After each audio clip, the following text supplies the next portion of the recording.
गौरायतना तप कैलू बरे बौरा हवे लागे ना।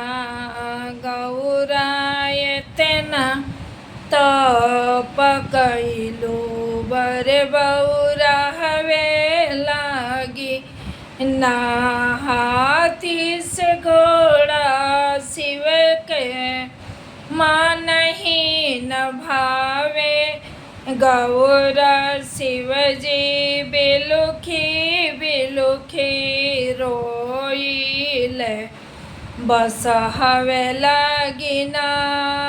शिवजी बिलुखी बिलुखी रोइले बस हवे लागिना। गौरायतना तप कैलू बरे बौरा हवे लागिना। गौरा एतना तप कैलू बरे बौरा हवे लागिना। हाथ महला दुमहला शिव के मान ही न भावे। शिवजी बिलुखी बिलुखी रोइले मड़इए लागिना। भोले बाबा बिलुखी बिलुखी रोइले मड़इए लागिना। गौरायतना तप कैलू बरे बौरा हवे लागिना। 12 बरिसवा गौरा वन में बितावलू। 12 बरिसवा गौरा बालू तू फकलू बरे बौरा हवे लागिना।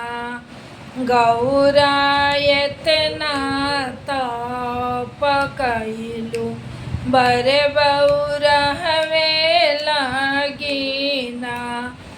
12 बरिस गौरा बन बन भटकलू ए बौरा हवे लागिना। गौरायतना तपवा कैलू बरे बौरा हवे लागिना। खोवा मलाई भोला के मान ही न भावे। भोले बाबा घूमे घूमे रोवेले धतुरी लागिना। भोले बाबा घूमी घूमी रोवेले भांगिए लागिना।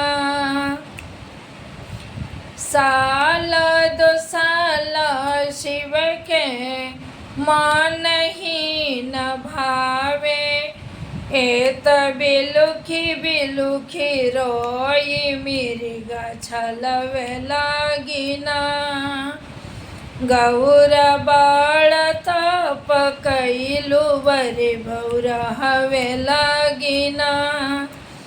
12 बरिसवा गौरा पतई चबवलू बरे बौरा हवे लागिना। 12 बरिसवा गौरा जेठ के महीनवा गौरा आगनी तू तपलू बरे बौरा हवे लागिना। माघ के महीनवा गौरा जल साधन कैलू बरे बौरा हवे लागिना। गौरा बड़ा तप कैलू बरे बौरा हवे लागिना। गौरा बड़ा तप पकइलू बरे बउरा हवे लगीना। नमस्ते प्रणाम। और तीज पर हरितालिका व्रत पर ही गीत बा, स्पेशल बा। देखी जा जे कैसन लागता। अगर अच्छा लागे तो लाइक शेयर सब्सक्राइब जरूर करी। कमेंट करके भी बताई जा जे गीत कैसन लागल। नमस्ते प्रणाम।